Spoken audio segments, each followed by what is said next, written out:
If you've ever played competitive sports, you know just how helpful it can be to watch video of yourself playing. By looking from the outside in, you're able to notice and realize things about your form and technique that you never would have realized otherwise. Just as in life, we all think we're doing a good job in how we interact with other people, and we don't even realize how certain things we do can greatly impact other people's perception of us. Despite the clickbaity and provoking title of this book, it's actually a timeless gold standard in the art of interacting with other people, not for the nefarious purpose of trying to manipulate anybody, but simply to make sure that we're actually putting our best foot forward and not just thinking that that's what happened, ignorant of the reality, and to make sure that if and when we're in situations where we need to negotiate, we're able to do so tactfully and successfully in a way that is mutually beneficial to everyone. In a rapidly changing world where EQ is becoming increasingly more relevant than IQ, and strong bonds and relationships become more important than just raw knowledge, this book has never been more relevant. And out of the hundreds of books I've read, Dale Carnegie's How to Win Friends and Influence People easily finds its place in my top 10 of all time. In this video, I'll summarize the entire book, focusing in on key points and takeaways, while providing relevant examples of how these concepts can be applied in today's world, as well as how I'm using these techniques in my own life as well. Now, without further ado, let's dive in. Part 1. Fundamental Techniques in Handling People. Don't criticize, condemn, or complain. By criticizing, we do not make lasting changes, and we often incur resentment. So, during the American Civil War, the Battle of Gettysburg was brutal and it lasted 3 long days. When the Southern Army was starting to retreat, they were pretty much blocked by a river, and they couldn't go across because of a storm. Even though they were basically trapped, meaning that the Civil War could potentially have been won right there and then had the Northern Army general pursued them, Abraham Lincoln's generals still refused to pursue. And when Lincoln found out, he was furious. So he wrote this scathing letter about how the general has made a grave mistake and essentially threw away a chance to end the war, and that because of his actions, the war could now go on indefinitely. But once Lincoln had a chance to calm down, he decided to put that letter away and he never sent it. The only reason we even know about the letter in the first place is because it was found among his papers after his passing. The reason Lincoln never sent that letter was because he was a pragmatic person that understood human emotions. If he had sent that letter, all it would do is make the general get even more defensive, and they would start rationalizing their decisions even more vigorously. His pride might feel so attacked that it's possible he would just leave the army altogether. Another thing Lincoln realized is that even though in the letter he mentioned that he could have done a better job leading the army to victory himself, he actually has no real way of knowing this because he wasn't there. He wasn't there those 3 days before the Southern Army retreated. He wasn't there experiencing all the screams of battle for a straight 72 hours. Trying to make a split-second decision after all of that, especially a decision that could impact the lives of everyone around him, is much easier said from an armchair than actually done. So as emotionally satisfying it might have been to send that letter, Lincoln realized that it would be both wrong and unproductive. A lot of times when we criticize someone, the decision sounds simple in our minds. We believe that the other person is doing something incorrectly or detrimental. So we explain to them what they're doing wrong, and we offer a solution for how to do it better. It seems logical and simple enough, right? But the huge problem with this method is that humans are not purely logical creatures. We're primarily creatures of emotion, and we place a tremendously high value on our pride and our ego. From the very moment you criticize someone, it takes mere milliseconds for their brain to go into defense mode and start rationalizing why it is in fact you who is wrong. Do a simple thought experiment.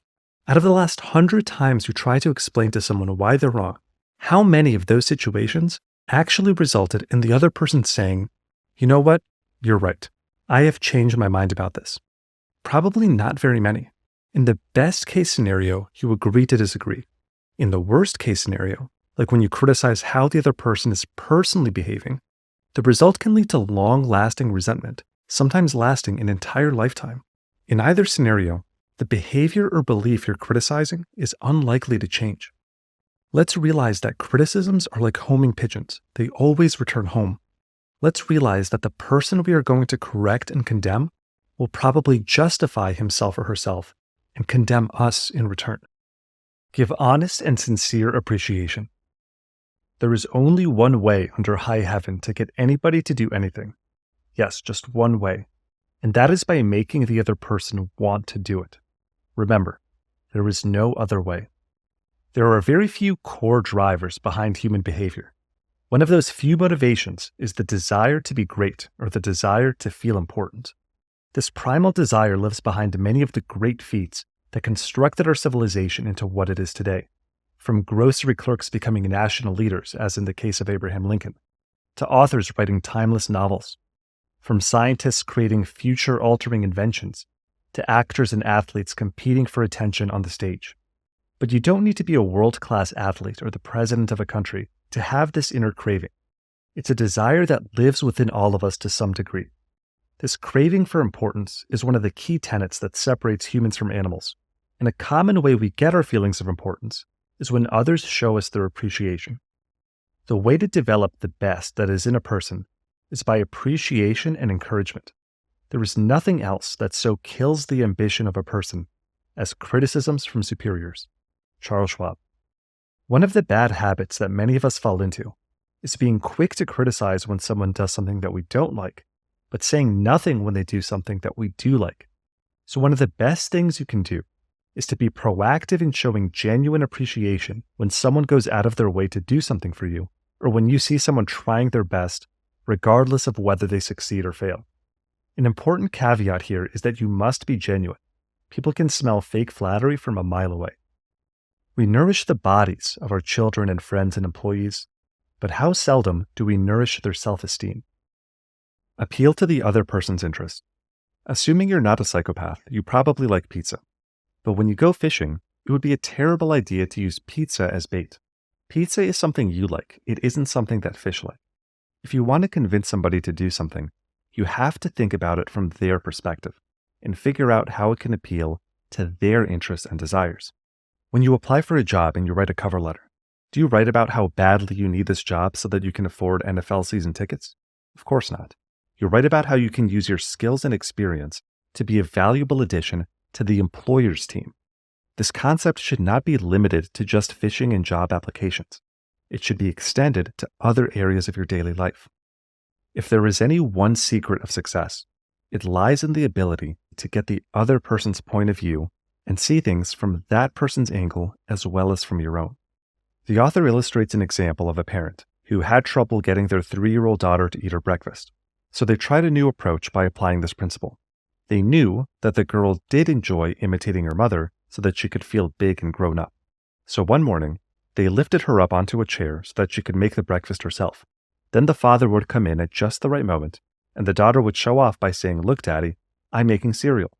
This appealed to her interests of acting grown up, and she was able to achieve a feeling of importance. The result? She ate 2 helpings of cereal that morning. When we have a brilliant idea, instead of making others think that it's ours, why not let them cook and stir the idea themselves? They will then regard it as their own, they'll like it, and maybe eat a couple helpings of it.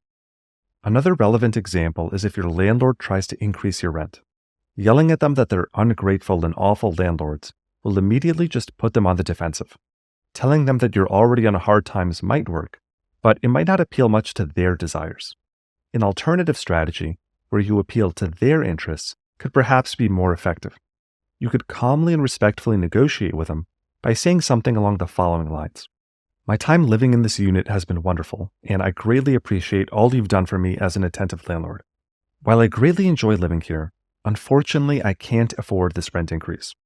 But here's what I can do. As you've seen, for my last 2 years of living here, I've paid the rent on time every single month, and I've taken care of the property as if it were my own, which I believe makes your life as a landlord that much easier. If you were to increase the rent, as is your right, I will need to move out, which could be disadvantageous to you for the following reasons. 1. You may have vacancy time as you look for and screen new tenants. 2. There's a risk that the new tenant may not be as punctual with their rent payments. 3. There's a risk that the new tenants may not be as respectful with your property and cause damages. Could any one of these risks not potentially cost you an amount significantly greater than the $100 a month you would be gaining from a rent increase? I would love to continue to live here, and while I can't afford the rent increase you're proposing, what I can offer you is continued timely rent payments, respectful treatment of your property, and making your life as a landlord as easy as possible. I sincerely hope that we can come to an agreement that would be mutually beneficial to us both. Part 2. 6 ways to make people like you. Take genuine interest in other people. Dogs are probably the most talented creatures in the world when it comes to making friends. There are so many people who consider their dogs to be their best friends. So let's think about how dogs go about doing this. Do they ever try to show off how cool they are or try to convince you of how impressive they are? No, of course not. They become friends with us by showing genuine interest and love for others. We're able to know for an absolute fact that they have zero ulterior motives. They don't try to convince us that whole life insurance policies are great investments. They aren't knocking on our door trying to sell us pest control subscriptions. They just genuinely care about us and love us and make us feel wanted and important. The book argues that this is the best way to form strong relationships with other people, whether that be in business or in your personal life. Here's some ways that can help you do this. When you find out someone's birthday, add it to your Google Calendar and personally wish them happy birthday every year. You'd be surprised at how few people do this. If you happen to casually hear about something that one of your acquaintances' kids might be particularly interested in, and then later on you come across that thing of interest, buy it and send it over to the parent as a gift for their kids. It would show extreme thoughtfulness. If you need to do research on a particular topic, and you know someone who's genuinely really passionate about that topic, ask them for a quick 15 minutes of their time to pick their brain. They'll love talking about it, and they'll enjoy that you're also taking an interest in it. If we merely try to impress people and get people interested in us, we will never have many true, sincere friends. Friends, real friends, are not made that way. Happiness drives smiles. The reverse is also true. Going back to the example of dogs being so good at getting people to like them, one of the reasons is because they smile so often. Smiling is one of your most primal ways of conveying, "Hey, I like you, and I'm glad to see you." The book tells the story of a New York stockbroker by the name of William Steinhardt, who for decades was considered somewhat of a grouch. He tried an experiment where every morning he gave himself a pep talk in the mirror to pump himself up for the day, and then greeted everyone he saw that day with a joyous smile. His wife, his coworkers, and everyone around him welcomed the change, and he reported that he experienced more happiness in the last 2 months than in the entire previous year. This can likely be explained by the views of psychologist and philosopher William James, who believed that even though the typical process is first something makes you happy and then you smile, you can reverse engineer this by smiling proactively, which then automatically helps you feel more joy because your mind associates the two together. The expression one wears on one's face is far more important than the clothes one wears on one's back. I'm so sorry, what was your name again? How often do you find yourself in a situation where you meet someone new, and within a few minutes you've already forgotten their name and have to ask them to repeat it? Unfortunately, I'm all too guilty of this myself. The book suggests that this is one of the biggest blunders you can make when it comes to building relationships with people. People, whether consciously or subconsciously, place a great deal of value on their names. Why do you think people spend such enormous amounts of money to have skyscrapers, museum buildings, and university departments named after them? When you forget or misspell someone's name, you're conveying to that person that you don't value them enough to remember something so simple and so core to their identity. And people aren't always vocal about this, so you might not even realize how much of an impact you're having. One of my friends in the corporate world, even though she's a top performer, her manager consistently misspells her name on emails and chat messages, even though the correct spelling is literally right there on Outlook. While she doesn't want to stir up conflicts and confrontation, you can be sure that she'll be switching to a different group and manager the first opportunity she gets. When business magnate Andrew Carnegie was battling with competitor George Pullman for success in the railroad sleeping car business, even though they were bitter rivals, Carnegie was able to convince Pullman to merge their two companies together. And he did this by offering that the new company would be named after Pullman. If you're someone who is truly bad with remembering names, here's a tip you can try. As soon as you meet someone new, say their name a couple times in a conversation to remember it better. And as soon as you have a spare moment to step away, write down their name in your phone so you don't forget it. The average person is more interested in his or her own name than in all the other names on the earth put together. Remember that name and call it easily, and you have paid a subtle and very effective compliment. But forget it or misspell it, and you have placed yourself at a sharp disadvantage. Actually listen. Don't just wait for your turn to speak. When you're having conversations with people, do you find yourself already knowing what you're going to say next, and you're just waiting for your chance to speak? This is another bad habit that I'm guilty of myself.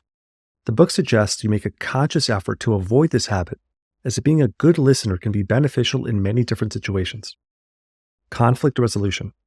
The author tells the story of a customer whose business received an invoice from a wool company that they had been working with. He believed this invoice was incorrect, so he didn't pay it, which led to subsequent follow-ups on the invoice from the wool company. Eventually, the customer stormed over to the office of the CEO of the wool company and angrily told them that they're not going to pay this incorrect bill and that they'll never do business with this wool company again. The CEO didn't respond by trying to show records of the bill being correct or interrupting the inaccuracies. He simply listened.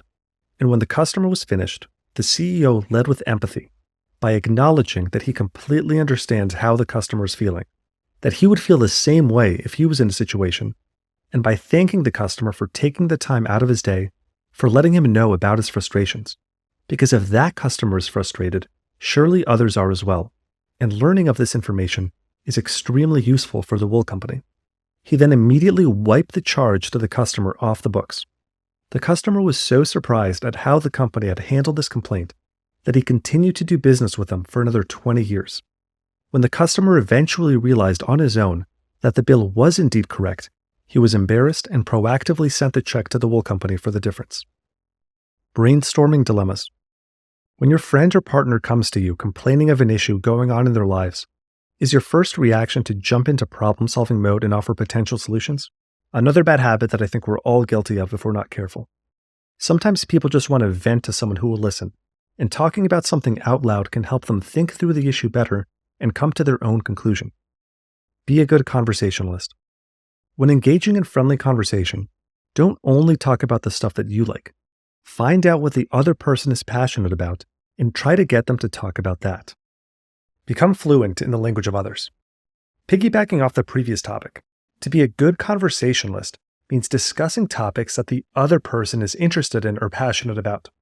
But realistically, you can't just keep peppering them with questions about their point of interest. If you do that, the conversation will very quickly start to feel like an awkward interview. People bond and form strong relationships over feelings of commonality and mutual interest. So one technique that the book suggests is educating yourself on the topics that the other person is passionate about ahead of time so that you're able to hold an engaging conversation with that person when you actually see them. Whenever Roosevelt expected a visitor, he sat up late the night before, reading up on the subject in which he knew his guest was particularly interested. Give sincere compliments and don't ask for anything in return. A small compliment, especially on something that the other person is clearly proud of, can go a long way in making a person's day. As mentioned in the other areas of the book and in the summary, make sure that it's not coming from a place of shallow flattery. That compliment must be sincere and genuine. If you get in the habit of doing this on a regular basis, you'll find that others appreciate your company more often. Part 3. 12 ways to win people to your way of thinking. You have never won an argument. Think about the last dozen times you've gotten into a heated argument with someone. Has there been even a single instance where it ended with the other person saying, "You know what? You're totally right. I was incorrect." I imagine that this is a rare occurrence. Getting into arguments with people is completely pointless for several reasons. The first is that 9 out of 10 times, people come away from an argument even more convinced that their original position was correct. People typically don't enter arguments with a goal of learning the other person's point of view. They're typically only interested in converting the other person to their own beliefs. The other reason is that even on the off chance that you are able to prove the other person wrong, what good does that do? All you've done is embarrass them and cause them to lose face, a consequence likely greater than anything you might have gained by proving you were right. It's a lose-lose situation. If you argue and rankle and contradict, you may achieve victory sometimes, but it will be an empty victory because you will never get your opponent's goodwill. Benjamin Franklin. Here's an overly extreme example that does a good job illustrating the point. Let's say you're driving and you have the green light, but then you see another car just barreling down the street, clearly with no chance of stopping for their red light. Now, it's definitely your right of way, and you're certainly welcome to defend your right of way by attempting to drive through the intersection. However, the result will be a very bad one, both for you and for the other driver. The book offers some helpful and practical tips to avoid letting a friendly disagreement escalate into an argument. Some of these include: avoid listening to your first instinctual response. Naturally, the first thing we do when we hear disagreement is we get defensive. This is a bad first reaction. Listen to the other person, give them a chance to finish speaking, and honestly think about whether there's at least a possibility that what they're saying might be valid. Look for areas where you can agree and start there, and be quick and honest to admit when you've realized that you were incorrect, which can help disarm the other person from feeling defensive, and they could be willing to admit where they might be wrong as well. Don't be so quick to point out when someone is wrong. Men must be taught as if you taught them not, and things unknown proposed as things forgot. Alexander Pope. Nobody's right 100% of the time. In fact, most people are right barely 50% of the time. So avoid the instinctive urge to point out when you catch someone saying something wrong, even if you know it to be incorrect. That satisfying feeling of mental superiority you might get will be fleeting and ultimately leave you worse off. Always start a disagreement by acknowledging that it's certainly possible that you might be wrong. It can inspire the other person to be just as fair in considering the same of their perspective. Here's an example from the book that could be applicable today. Let's say you work at a company and you notice that the way things are currently being done is just really inefficient, and there's a much better system that could be used to improve outcomes. If you call a meeting to propose this new system, and you do so by calling out all the problems with the old system, immediately half the room is going to get defensive, because they either came up with the old system, or they were responsible for signing off on it and agreeing to it. So this could feel like a personal attack on them. A better approach would be to ask them what their pain points are with the current system, and then ask for ideas on how each of those pain points could be resolved, while carefully chiming in with suggestions here and there. That way, it'll feel like they developed the system themselves, and they'll be far more receptive to it. We sometimes find ourselves changing our minds without any resistance or heavy emotion. But if we are told we are wrong, we resent the imputation and we harden our hearts. James Harvey Robinson. If you're wrong, admit it quickly and emphatically. Nobody likes admitting when they're wrong. Sometimes we feel like if we admit it, it can make us look like we're dumb or weak. But in reality, the exact opposite is true. It takes a lot of courage and self-awareness to be able to admit when you're wrong. And people instinctually understand this, which is why people who quickly and graciously admit their faults end up garnering more respect than people who don't. Think back on your friends and family from your personal life, and your coworkers and bosses and employees from your professional life. Who do you respect more? The people who are constantly pointing fingers, always shifting the blame for a bad situation on someone else? Or the people who promptly stand up and accept full responsibility, even when they didn't need to, or when multiple people were truly at fault? Readily and emphatically admitting when you are wrong will allow you to gain the respect of others, not lose it. And this isn't only helpful when it comes to gaining respect. The willingness to say I was wrong can also help save your relationships, especially when both parties are incredibly stubborn. The book gave an example of a father whose son had been estranged from him for many years due to the father's behavior in the past.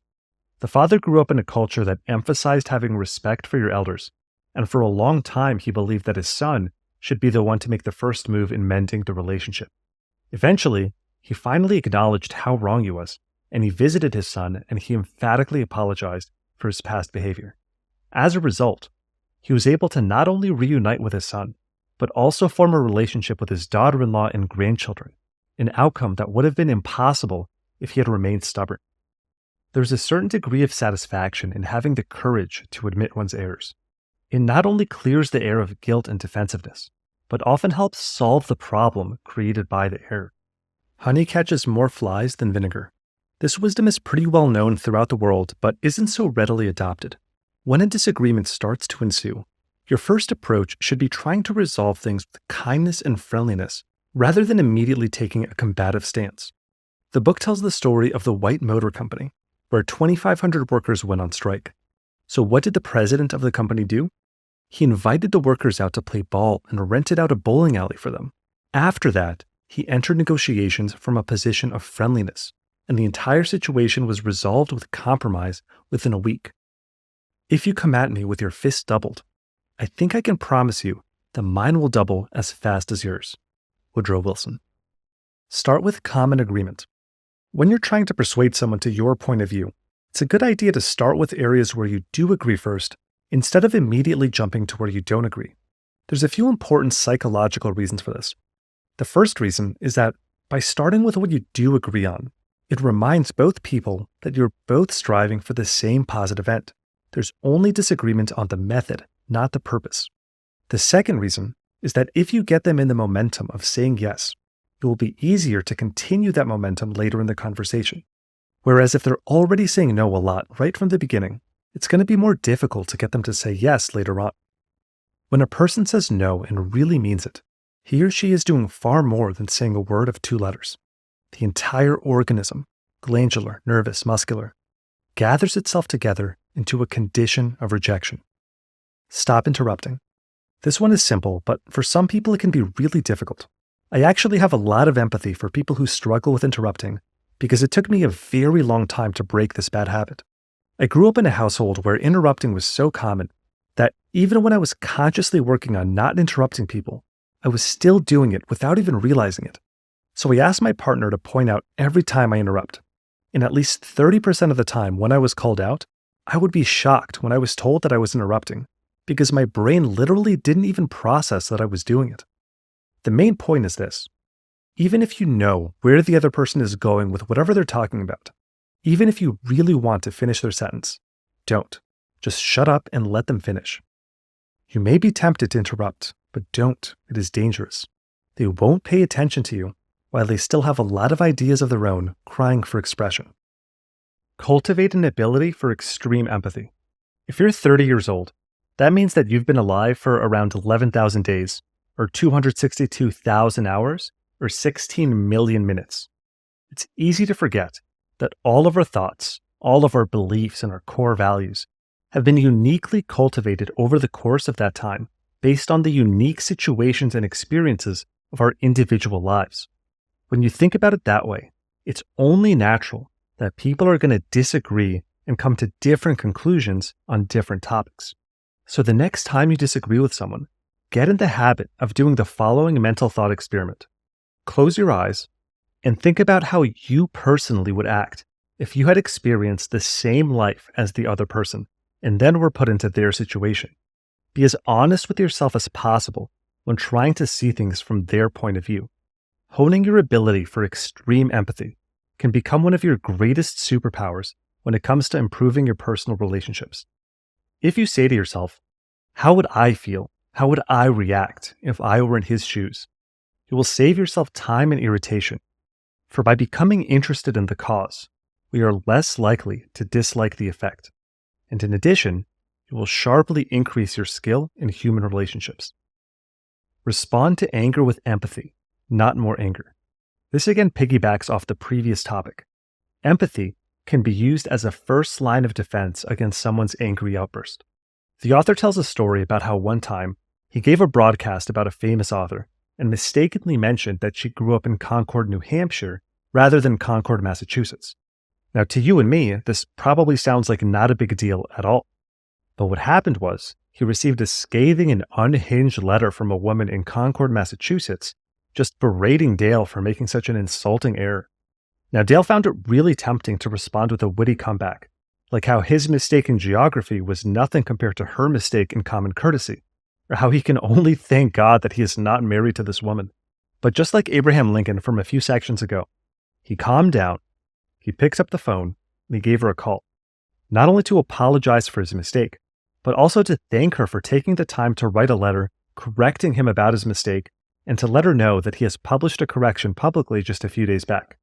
Now, after receiving this polite and respectful phone call, the woman who wrote the letter immediately realized how completely insane she must have sounded in her letter and went on to profusely apologize for her own behavior and how she's truly ashamed of it.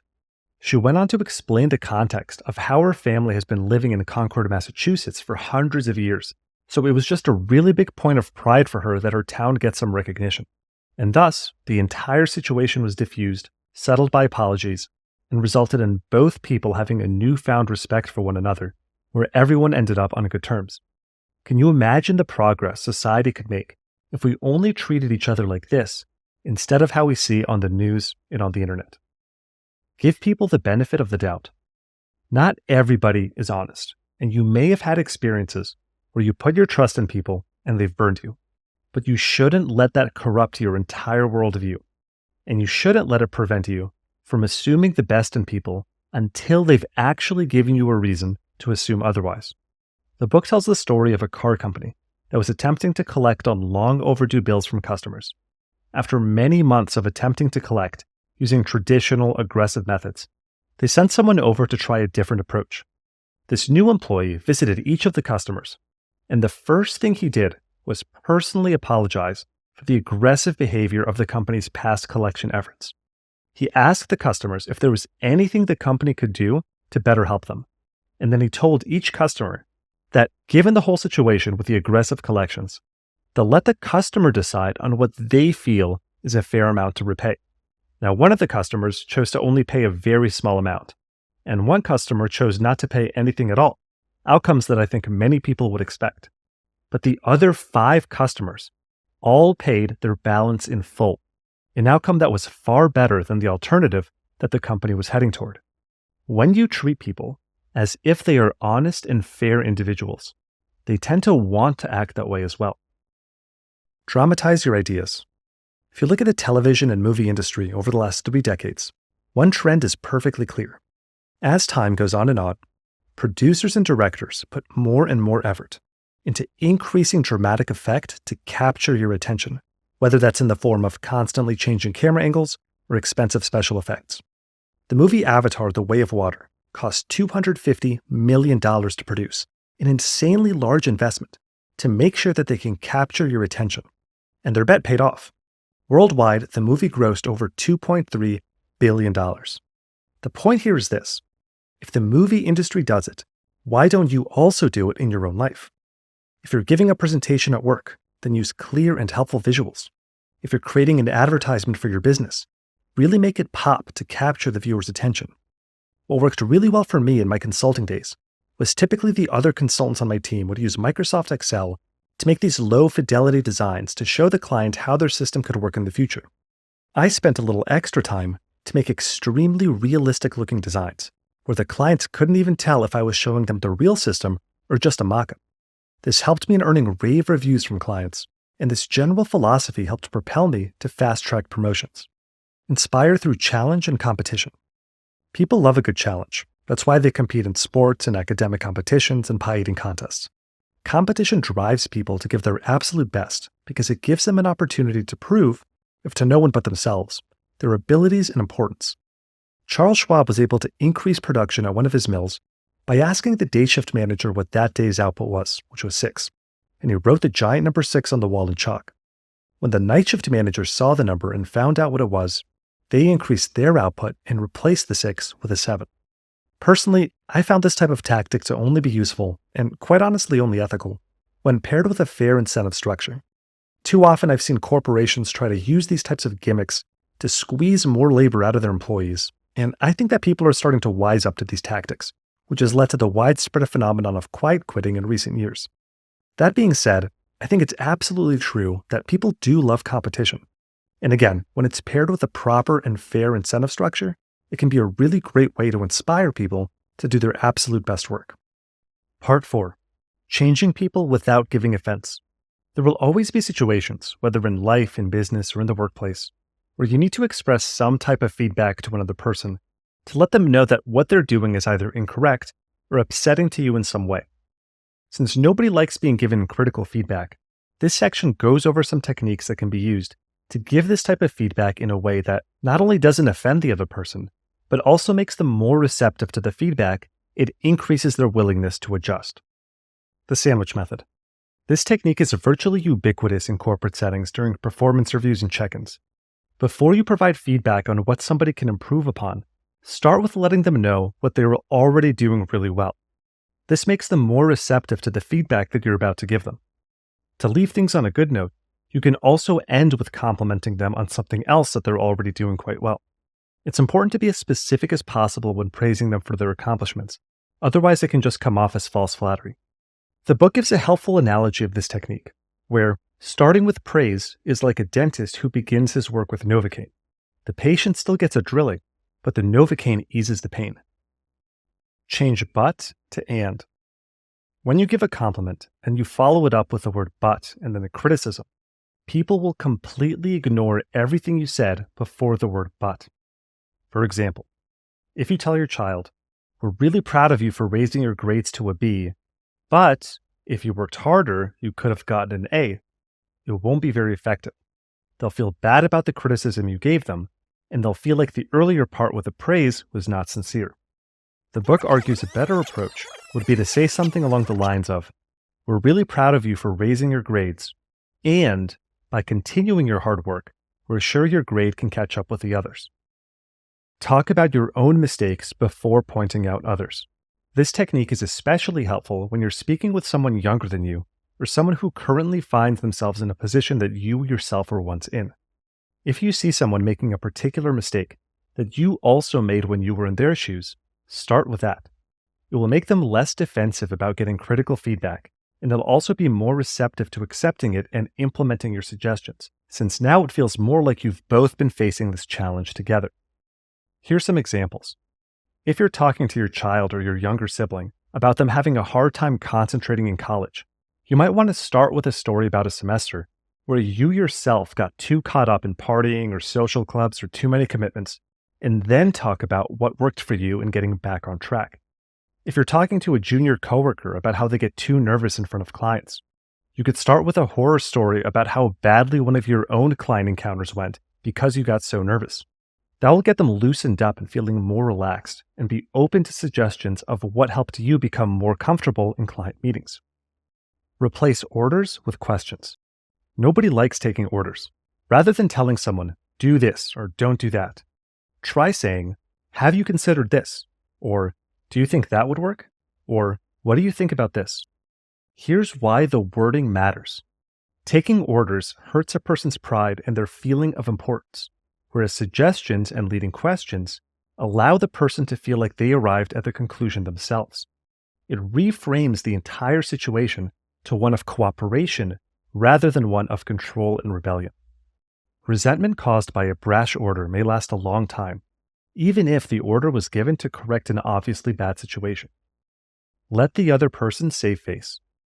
Even if we are right and the other person is definitely wrong, we only destroy ego by causing someone to lose face. This consideration is especially relevant in two types of scenarios. One, when someone's behavior or performance is bad and we wish to correct it. And two, when an adjustment needs to be made that isn't necessarily negative, but could still be perceived as such. Scenario 1. Poor behavior or performance. The first scenario is extremely prevalent in almost all aspects of life. If your child or a neighbor's child is acting inappropriately, don't put their face on blast on the local neighborhood Facebook group. And by the way, this is a true story. I've seen it happen. If your friend or spouse said something that you didn't appreciate, don't call them out on it in front of their friends or family. If a member on your team at work needs to improve their performance, don't point that out on a team-wide meeting. And again, I've also seen this happen personally. I think the mindset people have in these situations is, if I can make the other person feel a bit embarrassed by this, then they'll be less likely to want to end up in a similar situation in the future. The book argues, and I very much agree, that this is a horrible approach.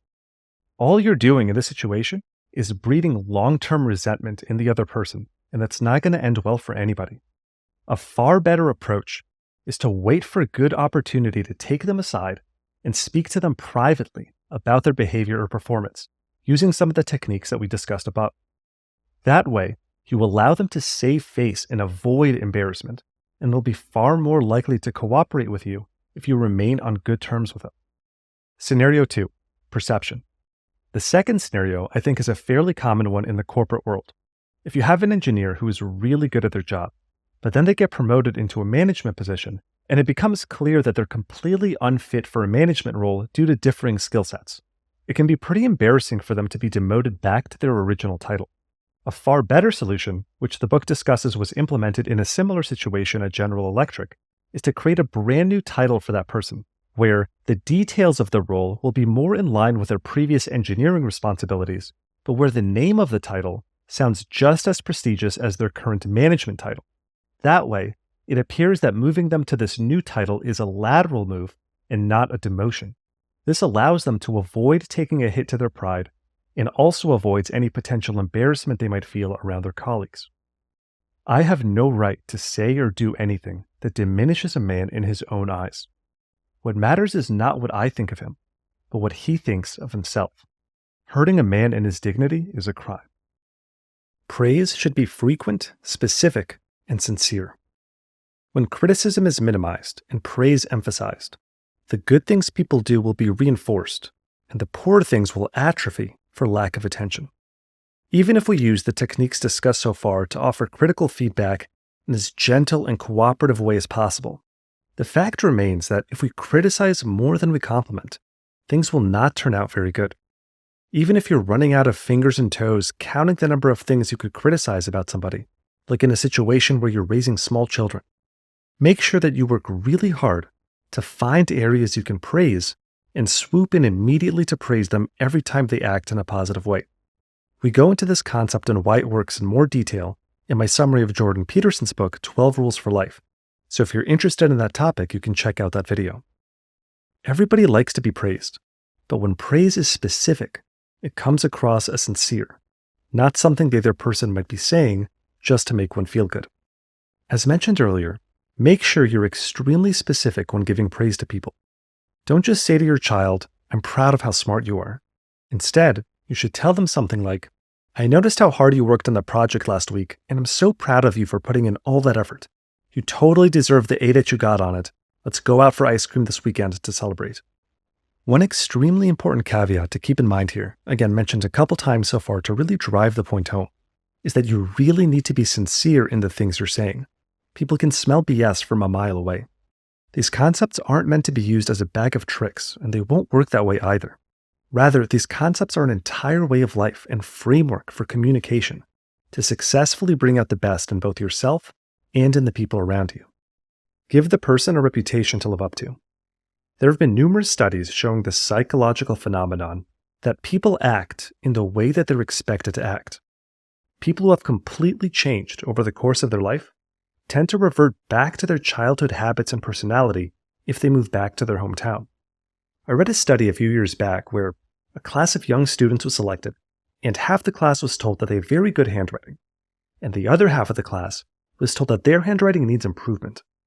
After a period of time, they did an analysis, and they found that the group that was told that their handwriting was already good had more improvement than the group that was told that they needed to improve. Here's how you can apply this knowledge in your own life.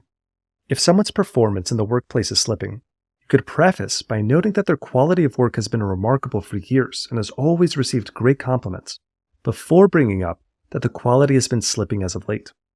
If you need to tell a friend something in confidence, start by mentioning how you're comfortable in telling them because you know how good they are at keeping secrets. They'll want to live up to that reputation. Make the fault seem easy to correct. The more difficult you make it seem like the correction to a fault is, the more hopeless the other person will consider it, and the less likely they'll be to try and course correct.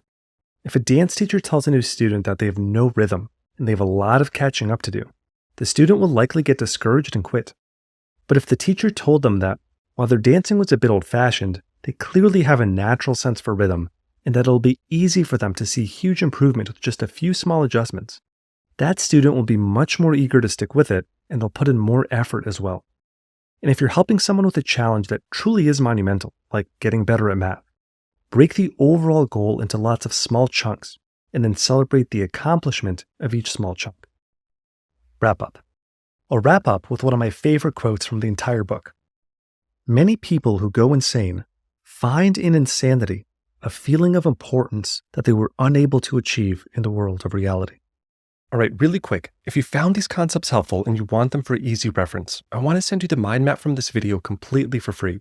If you click on the link in the description, I'll get it sent over to you right away. It's 100% totally free. And if you already subscribe to my newsletter, this mind map should already be sitting in your inbox. I hope this summary has been helpful, and I hope that you're able to use the concepts from this book to form strong, long-term relationships with the people around you, and to help bring out the best in them as well as within yourself. I also recommend picking up a copy of the full book, as it contains far more stories and examples that really illustrate how these concepts can be applied in daily life. If you enjoyed this summary and you want to see more just like it, please do me a huge favor and hit that like and subscribe button. It really helps support me in making more content just like this. Thanks again so much for watching. Good luck in your adventure, and I'll see you in the next one.